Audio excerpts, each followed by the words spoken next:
These are so fun to make. We will have videos coming out shortly that will depict how these beautiful flowers, earrings and jewelry we have are made.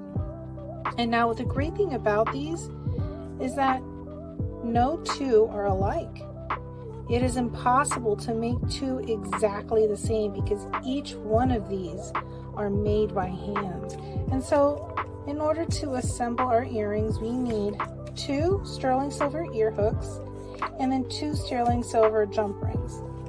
And then of course our beautiful handmade glass earrings. So first thing we'll do is we'll just go ahead and get this jump ring. We'll put it right there on the jump ring like that, and we get our sterling silver hook and we have it on our we put it on jump ring. First we have to be very delicate because it's glass, right? So you have to be extra careful to make sure that when you're putting these jump rings on, you're not scratching the glass. And then the other thing is when you're putting on the ear hook, you know, it sounds simple. Oh yeah, just put on the ear hook.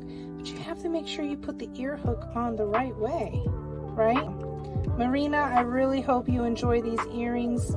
We had a great time making it. We really love making these earrings. And Marina, thank you so much for joining the BeSheek family, where we aspire to make sure every customer feels like family. Thank you so much, and we hope you enjoy your purchase. Don't forget to like, subscribe, and share the videos.